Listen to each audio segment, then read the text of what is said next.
Good evening and welcome.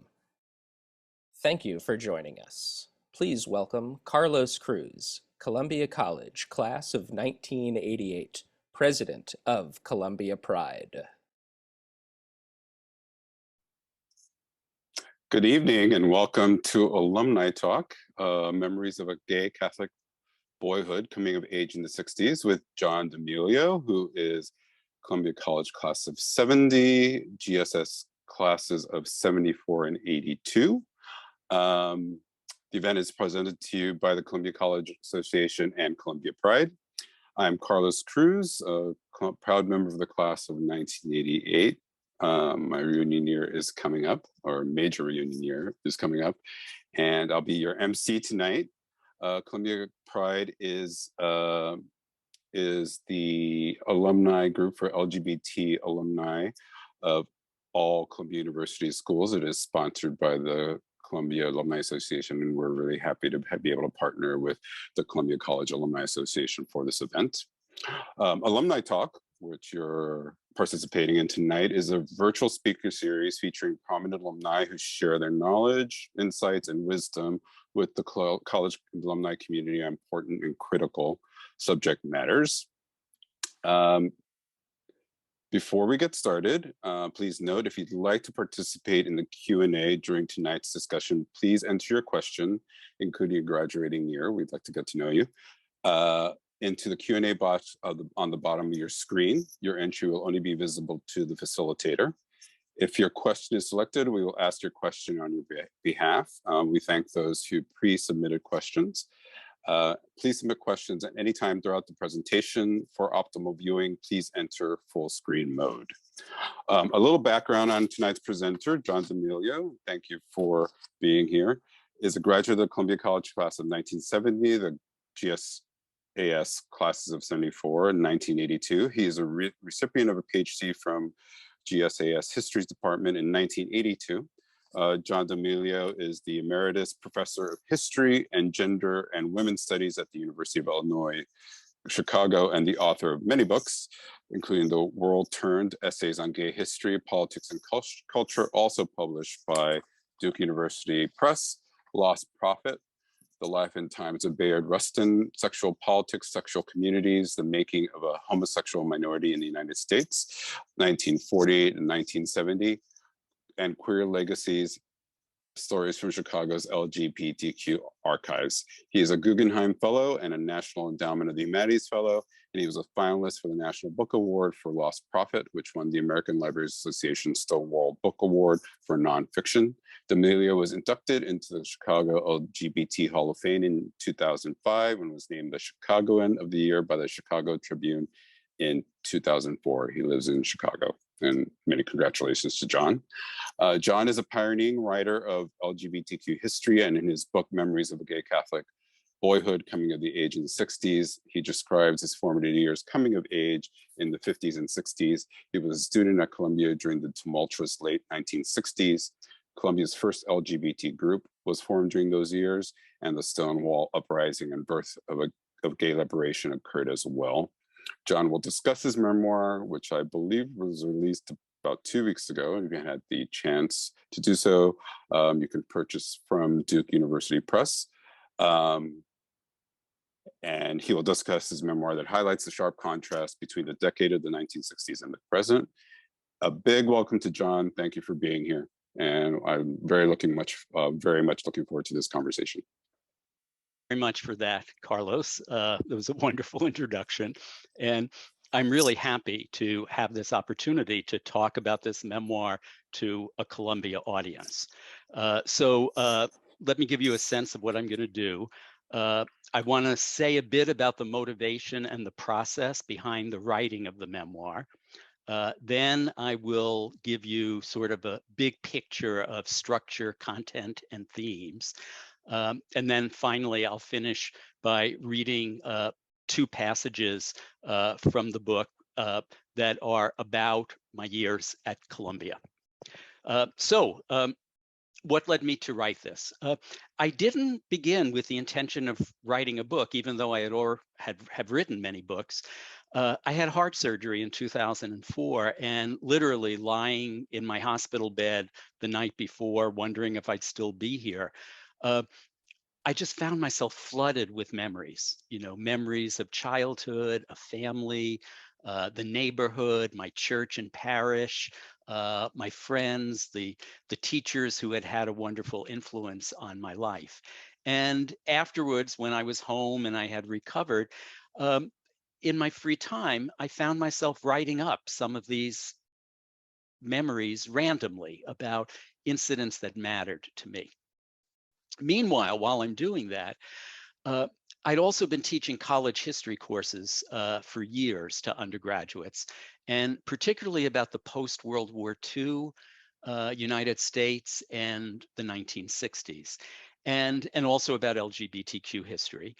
And over the years, one of the things that emerged unmistakably for me is that more than any other kind of book, undergraduate students in history courses enjoyed reading memoirs, and not memoirs of presidents and generals and other so-called important people, but memoirs of ordinary folks whose lives somehow intersected with significant events of a period of time.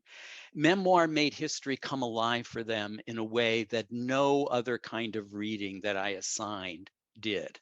Uh, and so at a certain point, with that in mind, I realized, wow, I have enough of these random memories that I could probably construct a continuous narrative.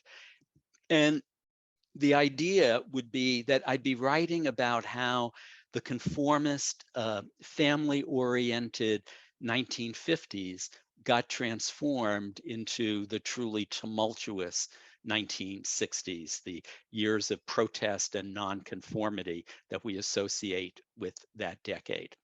So, so that's the background. What are some questions that the book explores? How is it structured? What are some key themes? Um, Big picture, the book is asking, the storyline is asking, how does a boy raised in a family where the adults were strong supporters of Senator Joseph McCarthy and Barry Goldwater and Richard Nixon, and where everyone believed that President Roosevelt's New Deal was leading the nation down the road to communism? How does this kid become an anti-war activist and pacifist? How does a boy who comes from a family in which almost no one ever read a book, uh, my mom occasionally opened the Bible and touched the pages of it, how does this boy come to travel down a path that, it turns out, will eventually lead to his becoming an activist intellectual who produces historical work that gets cited in major Supreme Court case? Another question, how does a boy from an Italian immigrant family in which no one ever missed Sunday Mass and whose parents, my mom and dad, ended every day by saying the rosary together, how does he become a lapsed Catholic? And finally, how does a boy from a multi-generational family in which the word divorce is never even spoken, how does he come to discover and explore the hidden gay sexual underworld of New York in the 1960s before Stonewall and gay liberation? So with those questions in mind, the book is divided into three parts. The first part is very much focused on family, neighborhood, church, school, friends. Uh, it it tells the story of a working class, multi-generational Italian family. My grandparents were from Sicily. It's a family who spent every free moment together. Family meant everything and was the only thing that mattered. Every Sunday, at least 15 of us gathered at grandma's house to eat and play and laugh together. During the summers, I was there every day playing with my cousins in this small backyard.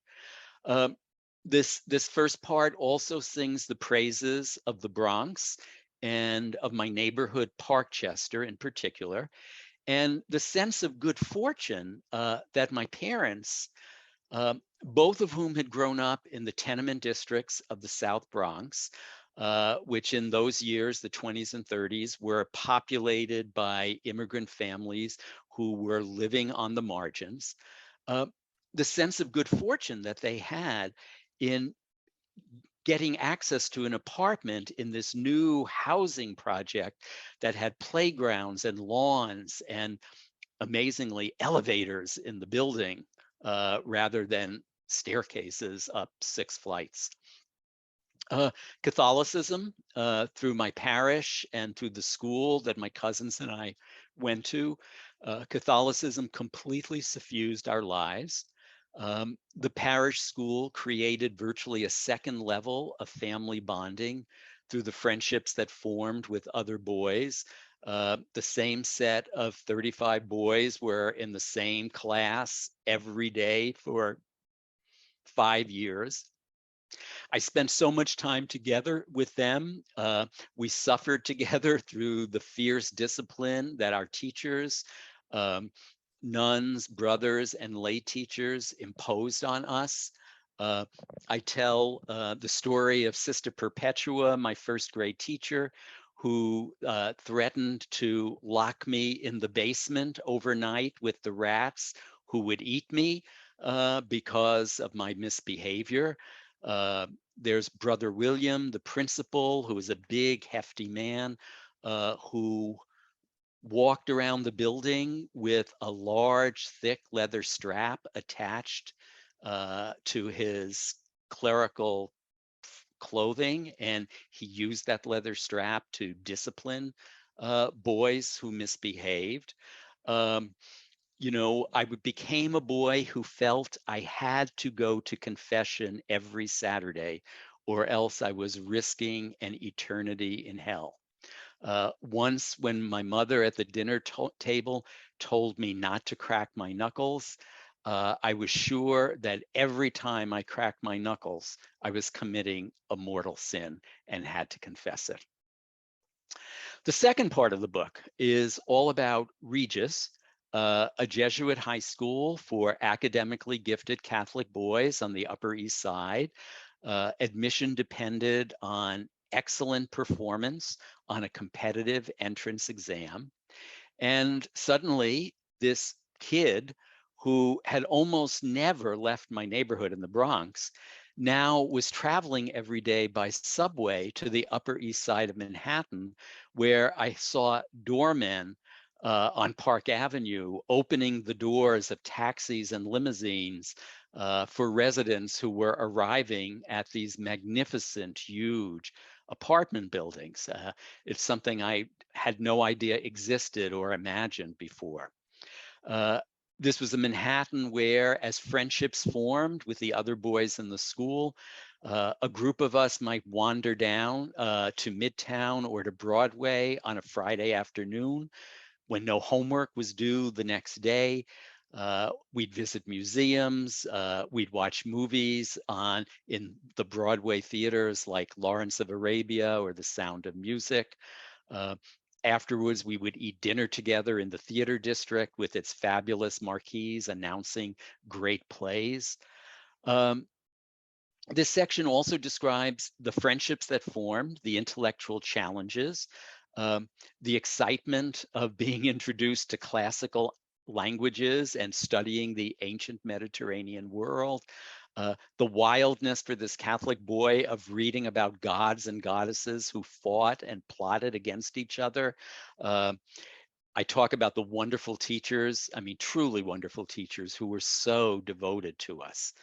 Um, I also write about the Speech and Debate Society to which I was recruited and the intensity of the commitment that I made to it, both in terms of time spent and of emotions.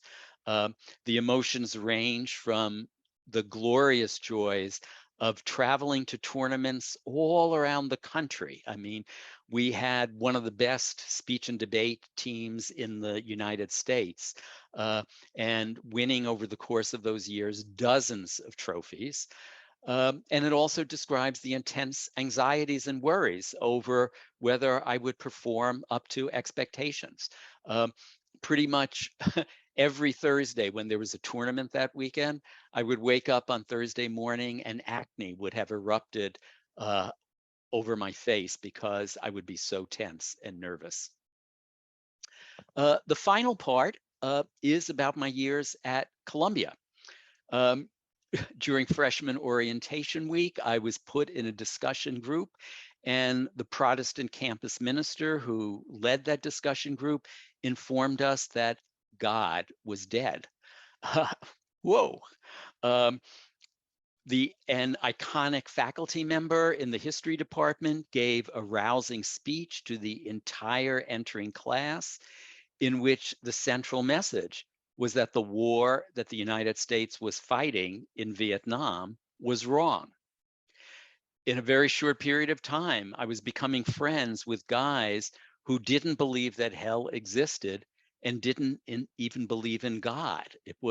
And all of this was just, as you can imagine, a complete shock to me. So that suddenly this boy who had lived entirely in a Catholic environment was confronted with philosophical and political views that completely challenged my understanding of the world. With each passing semester, the Columbia campus in those years, 1966 to 1970, seemed to be exploding with greater and greater levels of radical activism and protest.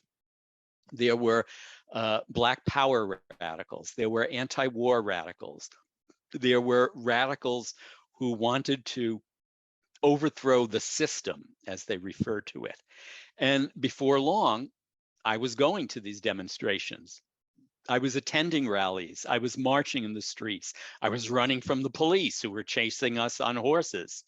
I also got trained on campus as a counselor so that I could advise other young men on how to avoid being drafted into the military.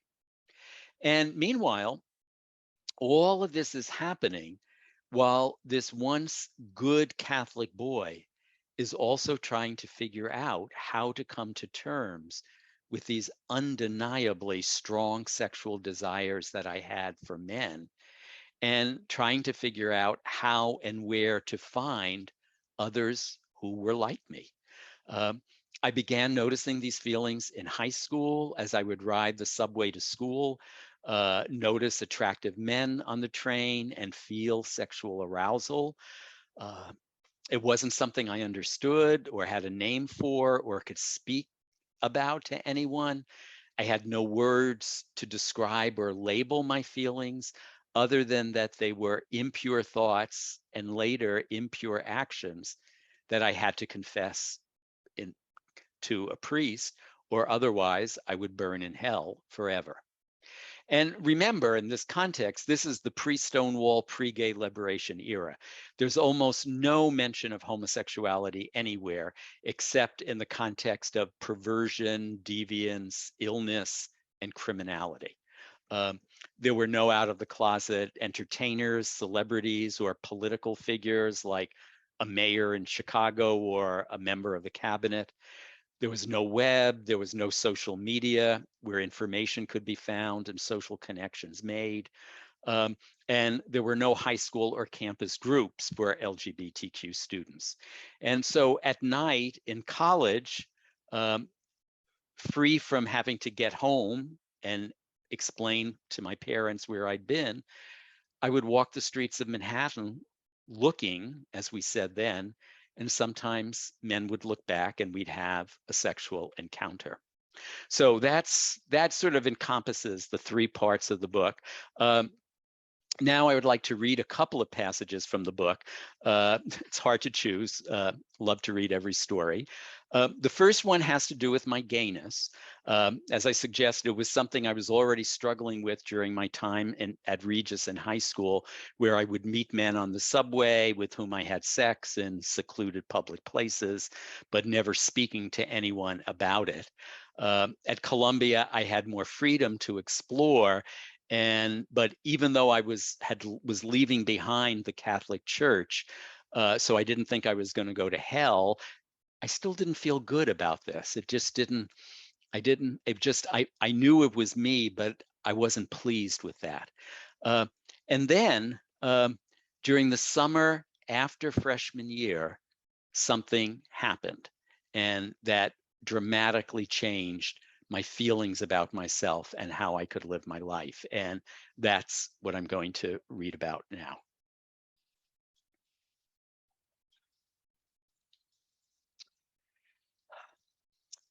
One evening, walking on 3rd Avenue, my eyes locked with someone. His name was Luis. He was a Cuban who had fled the revolution and now worked at the United Nations. He lived nearby and took me to his apartment, where we had sex. But instead of my leaving immediately afterward, which had always been the case with the few experiences I'd had, Luis invited me to stay for dinner. Maybe because I had now turned a corner and was seeing myself as homosexual, I began talking to Luis about my life. He made me comfortable enough that I felt the freedom to share the struggles I was having. He listened patiently, talked about the hard times he had gone through, and assured me that things would change. I so wanted to believe him. As I was about to leave, he signaled to me to wait. He walked to a bookcase and pulled out a thin volume. "Read this," he said as he placed it in my hands. "A friend gave it to me a few years ago. It offered a comfort that I badly needed as I was struggling with my love for a man. Maybe it will help you too." The book was De Profundis by Oscar Wilde. I thanked Luis, we kissed goodbye, and I took the subway home to the Bronx. That night, I couldn't sleep. The conversation with Luis had left me awash in feelings. Finally, I got up and tiptoed quietly to the living room. I opened De Profundis, began reading it, and finished in a single sitting. 50 years later, I still place it among the most profound pieces of writing I have ever encountered. Nothing else that I have read changed my life to the extent that it did. Oscar Wilde's words allowed me to see my sexual desires in an entirely new light and to imagine a life with integrity. Written while he was still in prison and composed as a letter to Lord Alfred Douglas, De Profundis detailed the story of Wilde's love for Douglas, and how it led ultimately to his trial and imprisonment. Yet, even though his passion for Douglas brought complete ruin, De Profundis is very much a paean to love, and surprisingly, one that Wilde grounded in the story of Jesus. To Jesus, according to Wilde, love was the first secret of the world. The lessons Wilde drew from the moral vision of Jesus spoke to me directly. "The real fool," he wrote, "is he who does not know himself." Wilde's peroration, repeated many times in the course of the text, "Whatever is realized is right," was like a clarion call. I read it as a command to recognize the rightness of my deepest feelings. Reading those pages, I considered for the first time that loving men might be morally good. It is barely an exaggeration to say that De Profundis saved my life. At one point in the text, Wilde declared that to speak the truth is a painful thing. To be forced to tell lies is much worse.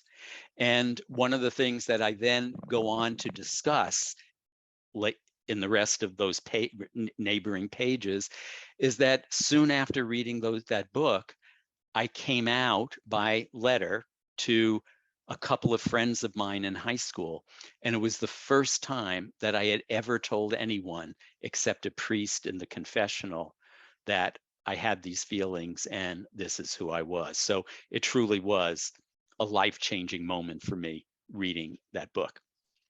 And now the second and last extract that I want to read has to do with anti-war activism and its effect on me and my family.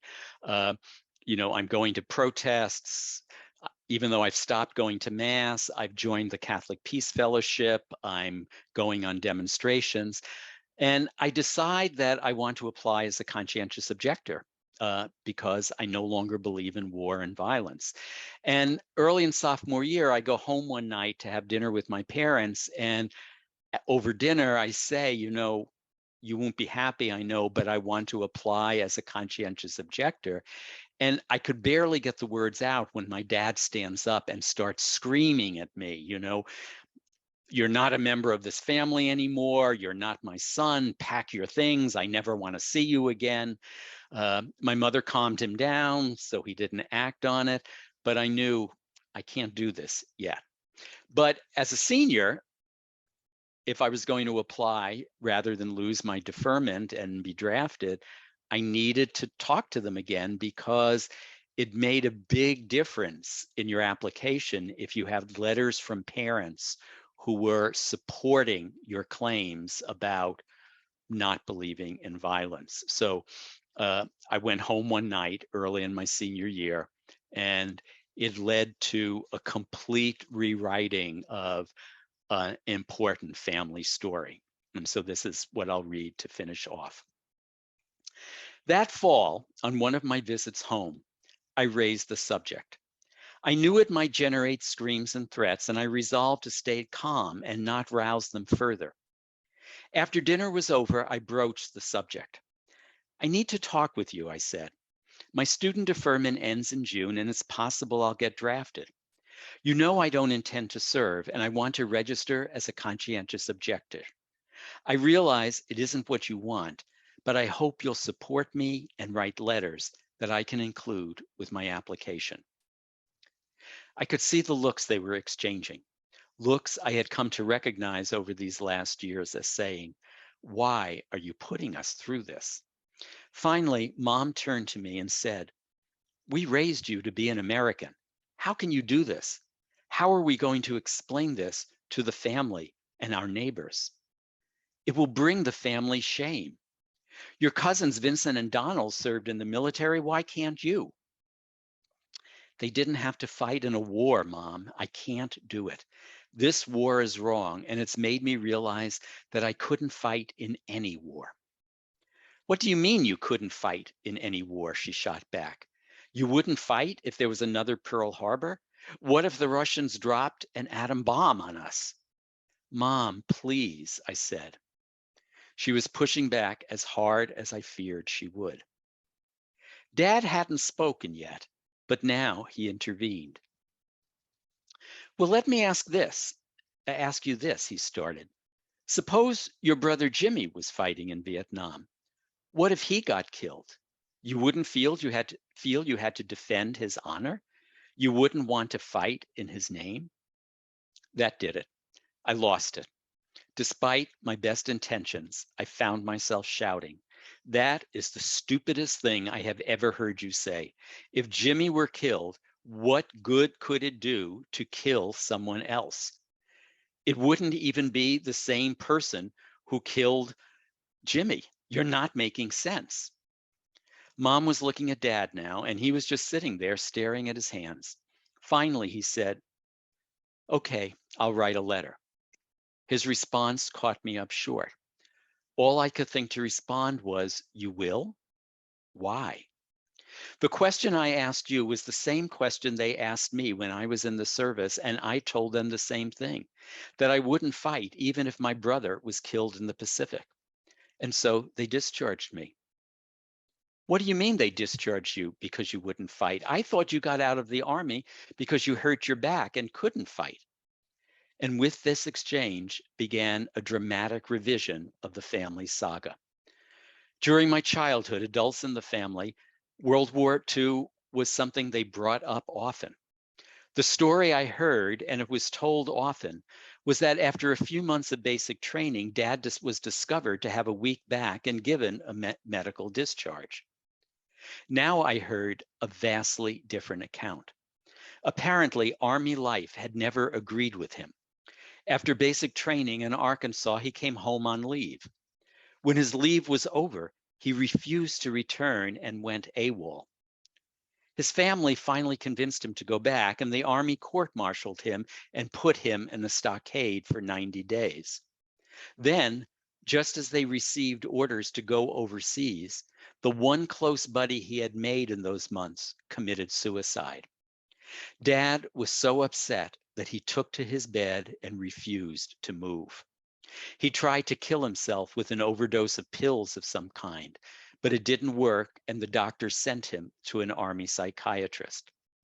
The psychiatrist finally, after several visits, asked him the question that Dad posed to me, and soon 2 MPs were accompanying him on a train back to the Bronx and delivering him to his parents.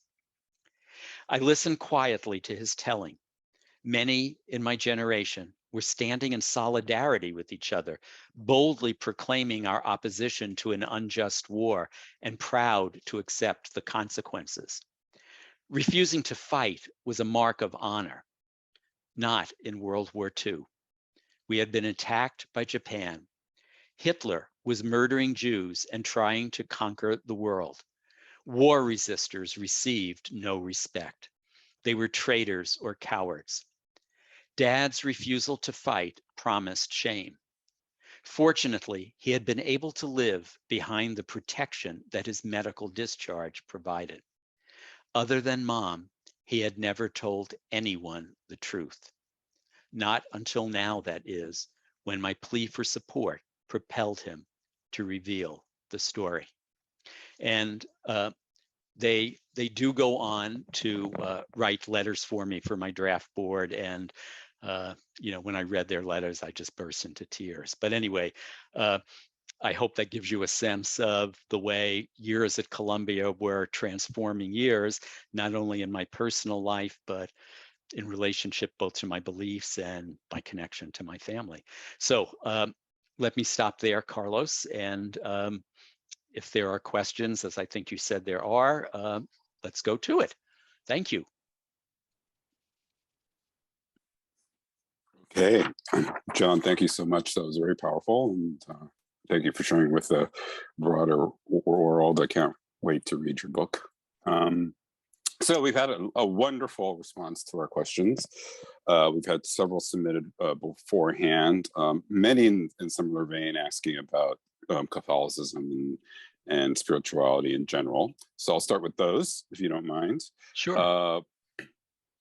Paul Lerner, of graduate of Columbia College 83, Tatiana, and Julie and Tristan, a current student, asked, I've sort of combined their questions, but do you still identify as religiously Catholic? What do you think of the separationist movement of American Catholics who try to include the LGBT community while also maintaining their Catholic faith? And a little broader question regarding religion and spirituality. How do you see religion and spirituality now in your life? Okay, good. Well, in terms of, the personal aspect of the question, really by the end of my freshman year, I had stopped going to church, stopped going to confession, stopped going to mass. As my mother angrily said many years later, the only time you go to church now is when you're in Europe and it's an old church. So, I left Catholicism behind as a formal religion that I have an allegiance to.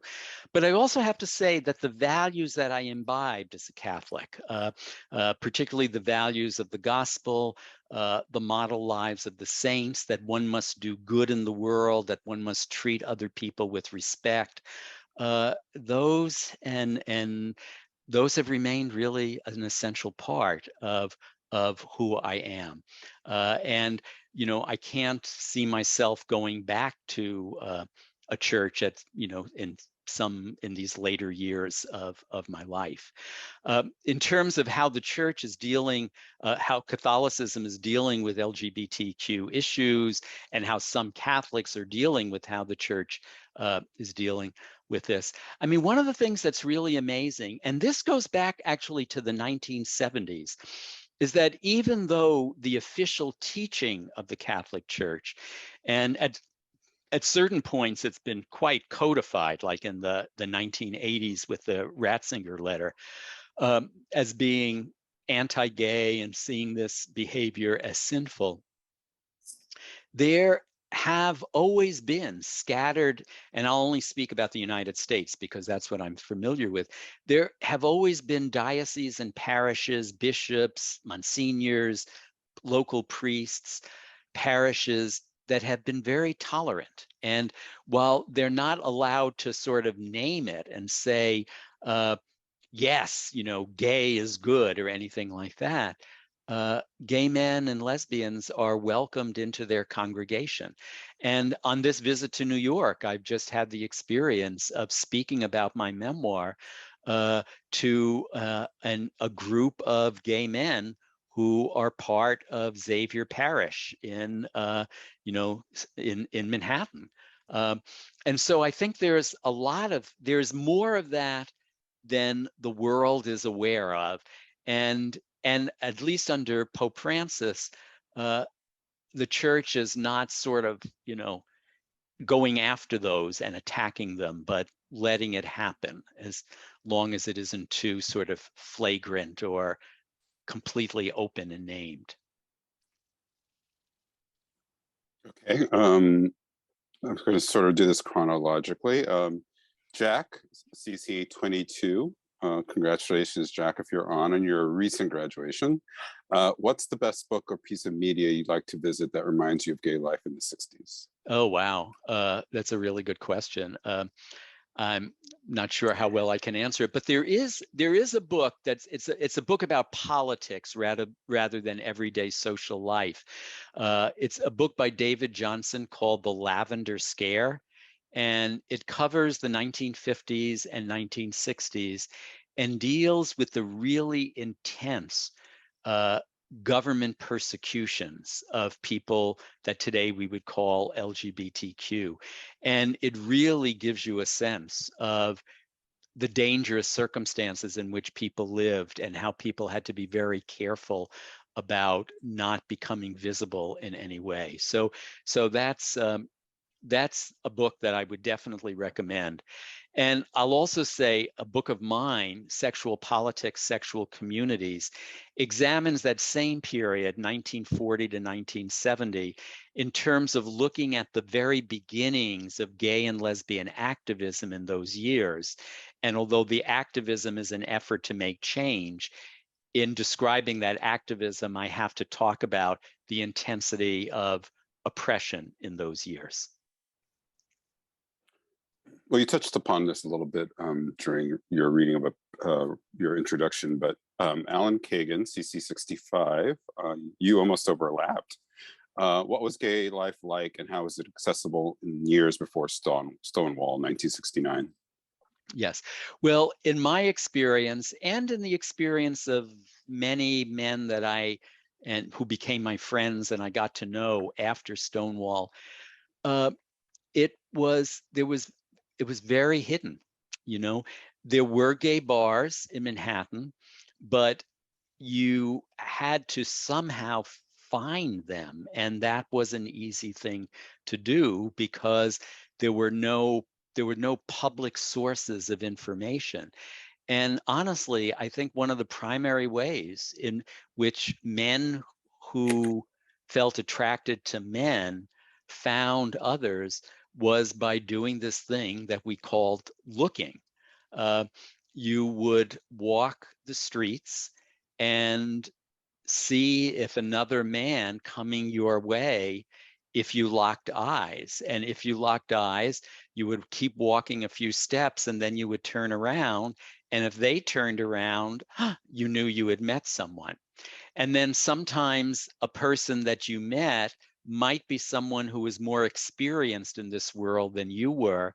and they could introduce you to other places like a bar to meet. On the most personal level, I discovered while I was at Columbia that the Metropolitan Opera sold standing room only tickets for a week's worth of performances starting on Sunday at noon. And believe it or not, starting in the middle of the night on Saturday, people would start to line up to get those tickets. And the line was filled with what I came to understand were labeled opera queens. And so it was a way to make contact with a lot of other gay men who shared an interest in opera. So, I mean, I've personalized my description, but I think it's not far off from a broader reality. Stephanie Meckett, CC'90. What are you most surprised about that's changed and not changed all these years later in society's treatment of us? Yeah. So, even though there's no question that homophobia, transphobia, and forms of oppression still exist, and we see that reflected today in the, don't say gay laws, like in Florida, and the attacks on libraries and things like that. But the change is truly amazing. Like, just to give like 2 or 3 examples. One, the fact that it is, same-sex attraction is no longer considered a mental illness. 2, that it is no longer criminalized through so-called sodomy statutes. 3, there are thousands of high schools and middle schools around the country that have gay straight or queer straight alliances. And who would have ever imagined that 60 or 50 years ago? And then finally, I'll just mention marriage equality. And marriage equality may be precarious with the current Supreme Court, but the fact is it exists now. And that too would have been unimaginable when I was in college in the 60s before Stonewall. Okay, I have a few questions about Columbia or your time at Columbia. One is very important to me because it's all about the food. But Richard Roth, CC'72, asked, did you eat at Moon Palace? I'm sorry I wasn't around for Moon Palace. And I have to admit, I don't think I did because I don't remember it. Now, yeah, so I don't, yeah, no. I did go to the Hungarian pastry shop, however. And they're going to take away my degree because I have never been to the Hungarian pastry shop. So I have to go one day. And then can I just say one more thing about that? Sure, though? Of course. During that period of time, 2 of the major hangout places off campus that were on Broadway. One was the West End Bar and Grill, and one was the Gold Rail. And they were between 114th and 110th Street. And remember, the drinking age when I was in college in New York was 18. So basically, freshmen could go to these bars and get drunk legally. Well, similarly, John from CC, he mentions the Gold Rail. John, who's CC'68, he was wondering if you're familiar with Gateway Tavern that was supposedly near Gold Rail, and if you happen to know if it was a gay bar. No, I don't remember it at all, and so yeah. Okay, and then lastly, I would love to hear your perspective, and I will definitely add to it, given my position as head of Columbia Pride. Jamie Culpon, I hope I'm pronouncing that correctly, CC'08, asks, given Columbia University's contentious and difficult history with accepting and integrating with regards to gender and race ethnic backgrounds, what can alumni do to show solidarity and build a better future for former and current students who find? Yeah, well, well, let me begin with a confession and then find a way to answer it. And that is that, you know, I had a wonderful education at Columbia. My teachers were fabulous. I got all my degrees at Columbia, but I haven't had much since I, you know, haven't lived in New York for the last 40 years. I really haven't had much contact with Columbia during these last 40 years as an alumnus. Um, what I can say, though, from my own experience of teaching elsewhere, for instance, at the University of Illinois at Chicago, where I taught for the last 15 years of my career, uh, UIC has been categorized by various sources as an extremely um, accepting campus across a whole range of identities, so that we have an African American cultural center, Latinx and Latin American cultural center, global Asian center and studies, and LGBTQ and sexuality studies center and programs.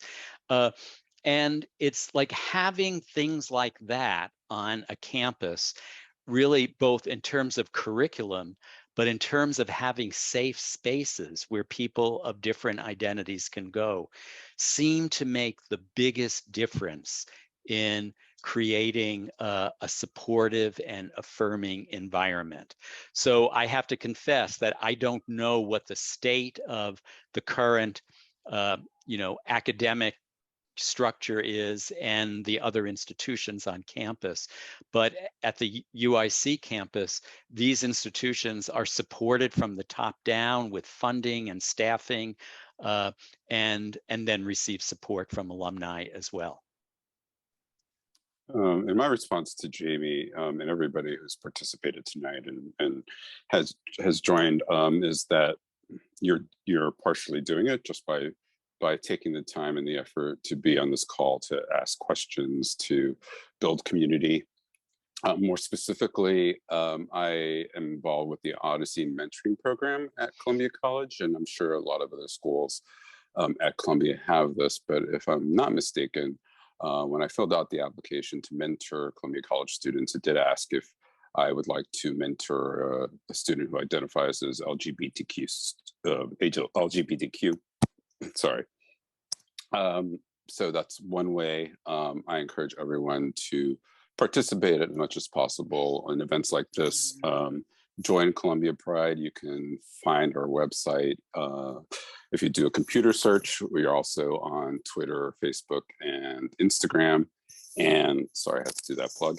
And you know, I don't think I need to ask Columbia alumni this, but please forward your feedback, ideas to CCA and or Columbia Pride for anything you would like to see.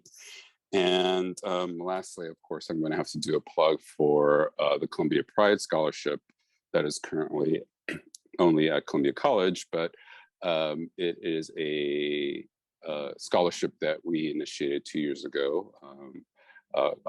An alumnus asked us to start the ball rolling, and so this scholarship is for an LGBTQ student leader at Columbia College. Oh, nice. We awarded we announced the first recipient last year. In the first year, we received enough funding to fund one student, and last year we more than doubled. And thanks to all of you in this community who have donated. But in the second year, we more than doubled the amount of donations. So that's another way to do it. And then within the past year at the College of Physicians and Surgeons, David Roy, who is an LGBTQ alumnus from that school, funded a scholarship there for a student who is doing a rotation in their orthopedics department. So I think I covered it all, but yes. And I think we'll try to find a way to get you Columbia Colleges or our contact information. So if you'd like to be more involved, please let us know. Let me check to see if there are more questions that have come in. I think that's it. Yes. Okay. So, John, thank you very, very much. It's very inspiring to have you here. Again, I'm going to give another plug for your book. So please go to Duke University Press to purchase a copy. And I'd like to thank the audience. Thanks. And on behalf of the college alumni community and Columbia Pride, I want to express my deepest thanks to you and all of our Columbia attendees. We encourage you to stay involved and engaged with the college community and to attend the many enriching events throughout the year. Next up in the Alumni Talk series, we're having a talk on January 25th. It is titled From the ER Frontlines to the Far Reaches of the World. So stay tuned for that. For more information on Columbia College events, please visit the Columbia College alumni website. And let me make sure that I've covered everything. Oh, sorry. One more question, sorry. Columbia has a mixed reputation over the years of dealing with expansive definitions of gender. Could you comment on what you've seen studied as a positive example of Columbia, including more non-binary transgender perspectives over the year? Well, again, I mean, I can't speak to the situation at Columbia, but if you're looking for sources of information, probably the most important historian of transgender activism and the movement for transgender equality and acknowledgement is Susan Stryker. And she has written a number of books and has a number of pieces and is very active in the academic community herself. So that I think Susan Stryker would be an important sort of source to go to really find out what the leading edge of work and what the leading edge of needs are in this area. Okay. Well, thank you again, John. Thank you. Everyone have a Wonderful. wonderful evening. Bye. Bye.